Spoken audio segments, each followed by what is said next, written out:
సూరజ్ ఫోన్లో ఫ్యామిలీ ఫోటోని చూసి గుండె పగిలే నిజాన్ని తెలుసుకున్న కార్తిక్ అసలు ఇదంతా ఎలా జరగబోతుందనేది ఈ వీడియోలో తెలుసుకుందాం. గుడిలో తన రెస్టారెంట్కి వంట మనిషిగా రమ్మని దీపని మాలిని అయితే అడుగుతుంది. ఎవరి గురించి ఏం మాట్లాడుతున్నారు? మీరు ప్రసాదం నేను పంచినంత మాత్రాన నా స్థాయిని ఎలా అంచనా వేయగలరు అని దీప అయితే అడుగుతుంది. మీరు నా స్థాయిని అంచనా వేసినప్పుడు నేను కూడా మీ స్థాయిని అంచనా వెయ్యాలి కదా. అయితే మీ స్థాయి ఇది కదా, ఇది కాదు కదా, మరి ఎవరు అని అడుగుతూ ఉంటుంది మాలిని. అప్పుడే వెనక నుంచి కార్తిక్ తను జోస్నా రెస్టారెంట్ కంపెనీకి సీఈఓ అని చెప్తాడు. అప్పుడే ఇక మాట విని శివన్నారాయణ, ఏంటి కార్తిక్, మాలినికి చెప్తున్నావా? గూగుల్లో సెర్చ్ చేస్తే మన గురించి తెలుసుకున్న మాలిని కంపెనీ సీఈఓ ఎవరో కూడా తెలుసుకోలేకపోతుంది అనుకుంటున్నావా అని అంటూ ఉంటాడు. తను కావాలని దీపని అవమానించడానికి తను ఇప్పుడు అలా చేసింది. లేకపోతే దీపని పనిగట్టుకుని వెనక్కి పిలిచి ప్రసాదం తిని మరి తనని ఎందుకు పని మనిషిగా ఉండమంటుంది అని అంటూ ఉంటాడు శివనారాయణ. అయినా మీ మనవడి భార్య అయినా మీ ఇంట్లో తను వంట మనిషే కదా, వంట మనిషిని సీఈఓ చేసే అంత పెద్ద గుణం మీకుంది అని మాలిని అయితే అంటుంది. విన్నావు కదా కార్తిక్, నేను చెప్పింది ఇప్పుడు నీకు అర్థమవుతుంది కదా. ఈ మాలిని అందరి గురించి కూడా తెలుసుకుంది. అందరి వివరాలు తెలుసుకొని తను ఇప్పుడు దీపని అవమానించడానికి, దీపని ఎలాగైనా సీఈఓ పదవి నుంచి తొలగించడానికి తన ఎత్తులు మొదలుపెట్టింది. మాలినిని తక్కువ అంచనా వెయ్యకూడదు అని అంటూ ఉంటే, నాకు తను నాటకం ఆడుతుందని తెలిసి ఇదంతా చేస్తుందని తెలుసు తాతయ్య అని అంటూ ఉంటుంది దీప. దీప అలా అన్న తర్వాత అప్పుడే ఇక అంటూ ఉంటుంది మాలిని, మరి తెలుసుకోవడం ఏమీ తెలియనట్టు నాతో ఎలా మాట్లాడావో అని అడుగుతూ ఉంటే, మీకు ఎలాగ సమాధానం చెప్పాలో అలాగే సమాధానం చెప్పాలనుకున్నాను. వంక తిరుగుడుగా అడ్డంగా ఇలాగే మాట్లాడతారు కదా మీరు అని అంటూ ఉంటుంది దీప. ఇంతలో దక్షిణమూర్తి వస్తాడు. వచ్చిన తర్వాత ఏం జరుగుతుంది ఇక్కడ అని అడుగుతాడు. ఏం లేదు మావయ్య గారు, సీఈఓని పరిచయం చేసుకుంటున్నాను అని అంటూ ఉంటే, పాపం సీఈఓని పరిచయం చేసుకోవడం కూడా మీ కోడలు వెరైటీగా పరిచయం చేసుకుంటుంది. నువ్వు వంట మనిషివి కదా, వంట చేయడానికి వస్తావా అంటూ మాట్లాడుతుంది అని అంటూ ఉంటుంది దీప. అప్పుడే అదేంటి మావయ్య గారు, నేను అలా అడిగేదానిలా కనిపిస్తున్నానా? తను ఎవరో కూడా నాకు తెలీదు అని చెప్తూ ఉంటే, అవును మరి నేను కార్తిక్నని, మా అమ్మ కాంచన అని, అలాగే జ్యోత్స్న ఈ ఇంటి వారసురాలని ఇన్ని విషయాలు తెలుసుకున్న ఆవిడ కంపెనీ సీఈఓ గురించి తెలుసుకోలేదంటే ఆశ్చర్యంగా ఉంది. పాపం ఈవిడ మాటలు మీరు బానేగా వింటున్నారు. ఈవిడ చెప్పేవన్నీ కూడా మీ దగ్గర అబద్ధాల్లాగే అనిపిస్తున్నాయి. ఈవిడ మీ ముందు మంచిదానిలాగా బాగానే నటిస్తుంది అని దీప అయితే చెప్తుంది. జాగ్రత్తగా ఉండండి దక్షిణామూర్తి గారు, మీ కోడలు ఎందుకో కొంచెం తేడాగానే ఉంది అని అంటూ ఉంటుంది దీప. ఆ మాట విని, ఎవరిని పట్టుకొని ఏం మాట్లాడుతున్నావు? నా కోడలు ఒకరిని మోసం చేసేది కాదు, ఒకరిని నమ్మించి నయవంచన చేసేది కాదు అని దక్షిణామూర్తి అనడంతో, అవునవును మీ కోడలు గురించి మా ముందే చెప్పాలి అని అంటూ ఉంటాడు. అప్పుడే ఇక శివనారాయణ, తాత ఇవన్నీ మనకెందుకు, పద వెళ్దాం అని చెప్తూ ఉంటాడు కార్తిక్. అప్పుడే ఇక అందరూ కూడా బయలుదేరుతారు. ఇంతలో నవగ్రహాలు పూజ అయిపోతుంది. పూజ అయిపోయిన తర్వాత సూరజ్ అయితే జ్యోత్స్నని తీసుకొని వస్తాడు. పూజ ఎలాగైందని అడుగుతూ ఉంటే, అప్పుడే జ్యోత్స్న, అయినా తాతయ్య ఇతన్ని నాతో పాటు ఎందుకు పూజకి పంపించావు? ఇతను నస తప్ప నాకు ప్రశాంతత లేదు అని అంటూ ఉంటుంది జ్యోత్స్న.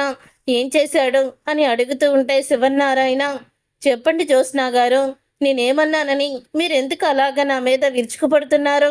జరిగింది జరిగినట్టే చెప్పండి అని అంటూ ఉంటాడు సూరజ్. అప్పుడే జ్యోత్స్న, ఇప్పుడు గనక సూరజ్ నన్ను ప్రేమిస్తున్నాడని చెప్తే ఇంత మంచివాడు మనకి ఎక్కడా దొరకడు, ఇక తను ఇల్లరికం కూడా ఉంటాడు అని మా తాత వీడికి ఇచ్చి చేసేస్తాడు.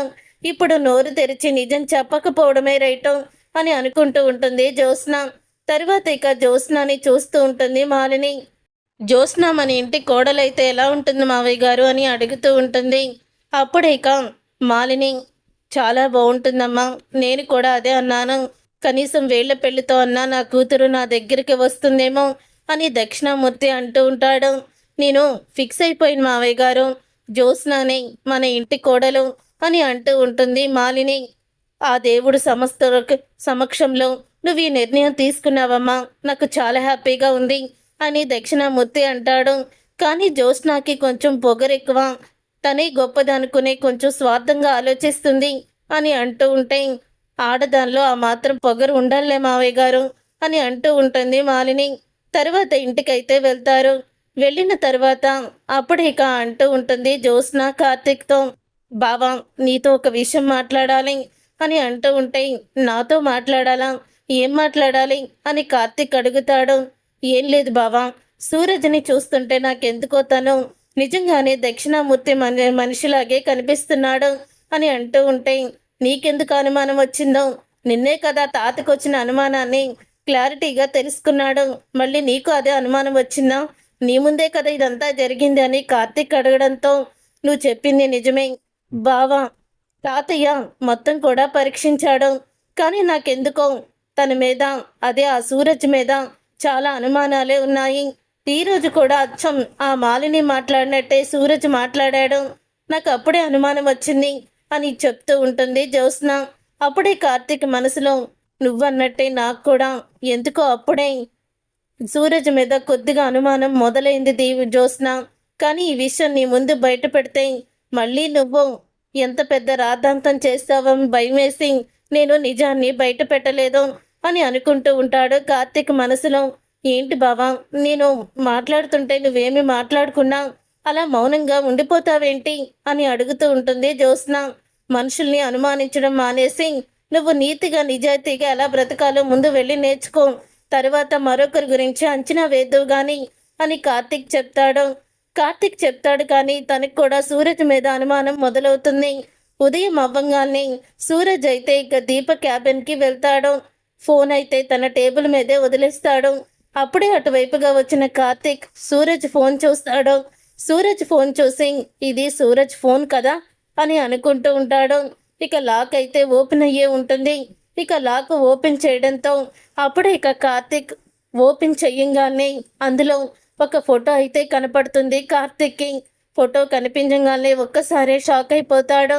ఇక షాక్ అయిపోతూ ఆ ఫోటోని చూసి దక్షిణామూర్తి, మాలిని, సూరజ్ వీళ్ళు ముగ్గురు ఫ్యామిలీ ఫోటో, అంటే వీళ్ళ ముగ్గురు కూడా ఒక ఫ్యామిలీకి చెందిన వాళ్ళు.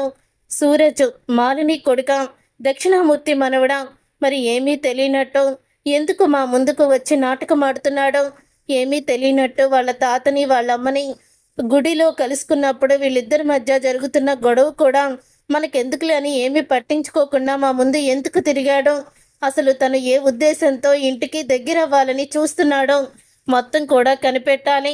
నాకెవ్వరూ లేరు, నేను అనాథని అని చెప్పుకుంటూ తిరుగుతున్నా ఈ సూరజ్ వెనకాల ఇంత గుట్టుందా, ఈ గుట్టుని ఎలాగైనా రట్టు చేయాలి. దక్షిణామూర్తి అక్కడ బ్రాంచ్ పెడుతున్నావు, ఇక్కడ బ్రాంచ్ పెడుతున్నావు అని చెప్తుంటే ఎవరు చెప్తున్నారా అనుకున్నాను. సూరజే మొత్తం విషయాలు అందిస్తున్నాడు. ఇప్పుడు సూరజ్ని ఒక కంట కనిపెట్టి తనకి ఎలాగైనా సరే బుద్ధొచ్చేలా చెయ్యాలి. ఏదో ఒక రోజు ఎంత మంచివాడైనా తెలివైన వాడైనా ఏదో ఒక దానిలో దొరుకుతాడు, అలాగే ఇతను కూడా అని అనుకుంటూ ఉండగా అప్పుడే ఇక మాట విని అప్పుడు సూరజ్ అయితే బయటికి వస్తాడు. సూరజ్ వచ్చిన తర్వాత ఫోన్ వెంటనే పెట్టేస్తాడు కార్తీక్. ఇక సూరజ్ వైపు కోపంగా చూస్తున్న కార్తీక్ని చూసి, ఏమైంది కార్తీక్ అలా ఉన్నారు అని అడుగుతూ ఉంటే, ఒకడు నమ్మక ద్రోహం చేశాడు మా ఫ్రెండు, వాడికి ఎలా బుద్ధి చెప్పాలా అని ఆలోచిస్తున్నానని కార్తీక్ అయితే అంటూ ఉండగా ఇక వెంటనే సూరజ్ అయితే ఆలోచనలో పడతాడు. చూసారుగా ఫ్రెండ్స్, రాబోయే కథలో ఖచ్చితంగా ఇలాగే జరగబోతుంది. మరి ఇలాగే జరగాలని మీరైతే కోరుకుంటున్నారా? అయితే వీడియోని తప్పకుండా లైక్ చేసి ఛానల్ని సబ్స్క్రైబ్ చేసుకొని పక్కనే ఉన్న గంట సింబల్పై ఆలని క్లిక్ చేయండి. అప్పుడే మేము పెట్టే ప్రతి వీడియో మీరు మిస్ కాకుండా చూసేవచ్చు.